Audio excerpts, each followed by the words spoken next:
네, AI와 함께 글로벌 기술 패권 경쟁에 화두로 떠오른 게 양자 컴퓨터입니다. 구글이 자체 개발한 양자 컴퓨팅 칩을 공개하면서 이 양자 컴퓨터 경쟁에 불을 지핀 바가 있는데요. 아마존이 양자 컴퓨터 시장에 뛰어들었다는 소식이 들어와 있습니다. 홍 기자, 관련 내용부터 좀 네. 전해주시죠. 세계 최대 전자상거래 업체인 아마존이 자체 개발한 양자 컴퓨팅 칩을 공개했습니다. 양자 컴퓨팅 칩 이름은 오셀롯이고요. 클라우드 서비스 1위 업체인 아마존의 이번 칩 발표는 클라우드 경쟁 업체인 구글과 마이크로소프트가 자체 칩을 잇따라 발표한 데 이어서 나온 것입니다. 구글은 앞서 작년 12월 양자칩 윌로우를 개발했고요. 마이크로소프트는 지난 19일 모양이 변해도 본질이 변하지 않는 위상 초전도체를 사용한 마요라나 1을 발표한 바 있습니다. 네. 아마존이 이에 가세하면서 양자 컴퓨터 개발을 향한 대형 기술 기업 간 경쟁이 가속화할 전망이고요. 아마존은 5년 전에는 양자 컴퓨터를 만들 수 있을 것 같다였지만 오늘은 우리는 양자 컴퓨터를 만들 것이라고 확신을 갖고 있다, 이렇게 공개하기도 했고요. 네. 또 효율적인 대규모 시스템 구축을 향한 발걸음을 내딛었다, 이렇게 평가하기도 했습니다. 아마존은 실용적인 양자 컴퓨터는 10년에서 20년 이내에 등장할 것으로 예상한다면서 10년이라는 예상은 약 다소 공격적인 전망이라고 덧붙이기도 했습니다. 네, 아마존이 10년에서 20년 이내에 상용화 예상을 또 내놨네요. 이제 아마존이 가지고 있는 이 양자 컴퓨팅 칩의 특징이 무엇인지도 좀 궁금해집니다. 네, 전기적 진동을 만드는 장치인 오실레이터에서 따온 오셀롯은 캘리포니아 공대 연구팀에 의해서 개발이 됐습니다. 네. 양자 컴퓨터는 0 또는 1의 비트로 정보를 처리하는 일반 컴퓨터와는 달리 이 0과 1이 동시에 존재하는 이 중첩, 얽힌 상태인 큐비트를 활용하게 됩니다. 이를 통해서 기존 컴퓨터보다 더 많은 계산을 빠르게 처리할 수 있게 되는 것이죠. 네. 하지만 이 큐비트 같은 경우는 미세한 온도 변화라던가 진동, 전자기 간섭 등이 계산 과정에서 오류를 초래할 수도 있습니다. 오셀롯 칩 한 개에는 데이터를 저장하는 5개의 큐비트와 이를 안정화하는 회로, 거기다가 데이터 큐비트의 오류를 감지하는 4개의 추가 큐비트로 구성돼서 오류를 최소화하게 되는 것이죠. 칩 하나의 큐비트가 100만 개 이상 탑재되는 시기를 양자컴 상용화 시기로 볼 수가 있겠는데요. 구글 윌로우는 105개, 마이크로소프트는 8개의 큐비트가 탑재가 되어 있습니다. 아마존은 오셀롯의 구조가 양자 컴퓨터와 관련된 부품 제작 비용을 한 90%까지 절감할 수 있는 잠재력을 가지고 있다고 또 기대를 하고 있고요. 네. 이 아마존이 내놓은 양자 컴퓨팅 칩의 주요 특징은 이제 큐비트의 그 오류를 감지하고 그 정정하는 능력이 뛰어나다, 뭐 이렇게 좀 요약을 할 수가 있겠습니다. 네, 양자 컴퓨터 관련 소식 전해드렸고요. 이어서 엔비디아 소식으로 이어집니다. 네, 엔비디아가 실적을 발표했는데 시장의 예상을 뛰어넘는 실적에도 불구하고 간밤 미국 증시가 좀 크게 추락을 했습니다. 엔비디아 주가가 좀 폭락을 했는데요. 관련된 소식 좀 전해주시죠. 네, AI 칩 대장주 엔비디아의 주가가 분기 실적 발표 다음 날인 간밤에 8% 넘게 급락했습니다. 네. 한 주당 120.15달러의 거래를 마쳤는데요. 주가는 사실 전날 실적 발표에 힘입어서 3% 가까이 상승 출발을 했는데 이후 하락세로 돌아선 뒤에 낙폭이 커지면서 120달러 선도 위협을 했습니다. 시가총액도 2조 9천억 달러 수준으로 3조 달러 아래로 내려앉았고요.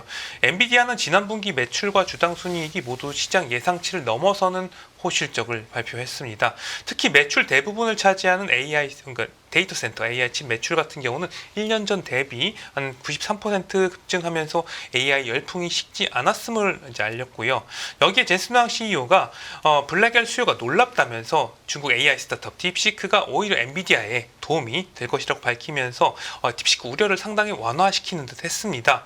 이에 실적 발표 후에 시간의 거래에서는 주가는 소폭 하락했다가 상승하는 듯 했으나 간밤에 폭락하는 모습을 보이기도 했고요. 네, 말씀 주신 대로 실적이 일단 잘 나왔고 실적 전망도 긍정적이었고 실적 발표 이후에 진행됐던 시간의 거래에서도 주가가 네. 분명히 상승을 했는데 이제 간밤에 주가가 좀 돌연 갑자기 급락을 했단 말이죠. 그렇죠. 그 이유는 좀 뭐가 나오고 있습니까? 엔비디아 이익률 총 마진이 뒤늦게 이 시장 참가자들에게 부각되면서 주가가 곤두박질 친 것으로 보이는데요. 네.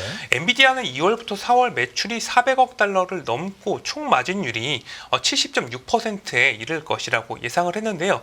이 총 마진율이 전년 회계년도 75%보다 낮은 수준이었습니다. 그러니까 이게 워낙 기대가 주가에 반영되다 보니까 잘 나와도 기대를 충족시키지 못하면 주가가 하락하는 것으로 볼 수가 있겠고요. 이 때문에 미국 반도체 기업 브로드컴이 상당히 7% 넘게 내렸고 TSMC나 AMD 등 다른 반도체주도 하락세를 보이는 모습이었습니다. 네, 엔비디아의 주가의 앞으로의 흐름 좀 계속해서 살펴봐야겠습니다. 네, 엔비디아가 촉발한 뉴욕 증시 급락 소식 좀 전해드렸고요.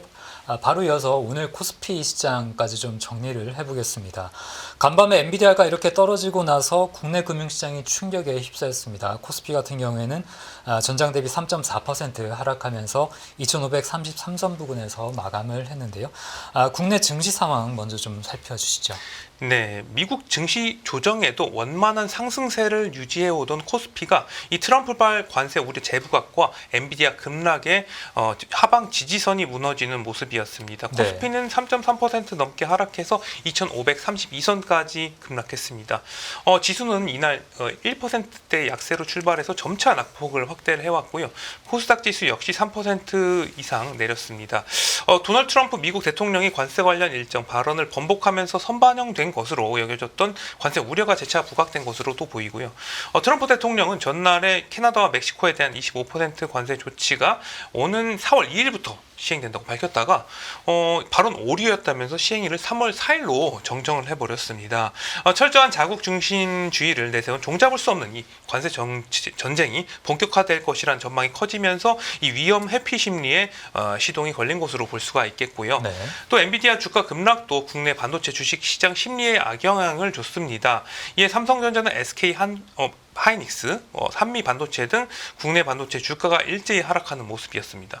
코스피에서 외국인은 현물과 선물 모두 투매에 나섰고요. 달러 환율도 1,460원대까지 다시 치솟는 모습이었습니다. 네, 뭐 한마디로 요약을 하면 국내 증시가 오늘은 이제 그 관세 충격 그리고 엔비디아 주가 급락 충격, 그 더블 충격을 받았다 이렇게도 볼 수가 있겠는데요. 그리고 또 한 가지가 트럼프 미국 대통령이 추가적으로 중국에다가 관세를 부과하겠다고 밝힌 점이 또 증시에 악영향을 줬다고요?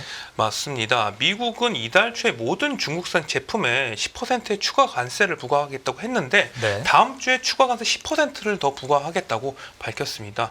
이달 초 부과 당시에 즉각적인 보복 조치를 내놨던 중국이 이 최대 정치 이벤트인 양회를 앞두고 중국이 자국의 합법적 권익을 수호하기 위해서 모든 필요한 반격 조치를 취할 것이라면서 대결 구도를 본격화하는 모습이라고 할 수 있겠습니다. 사실 우리나라의 최대 교역국인 미국과 중국의 무역 리스크가 불거지자 우리나라 증시도 영향을 받는 것으로 보이고요. 네, 알겠습니다. 오늘 코스피 급락 소식까지 뉴스포인트에서 다뤄봤습니다. 홍 기자 수고했습니다. 감사합니다.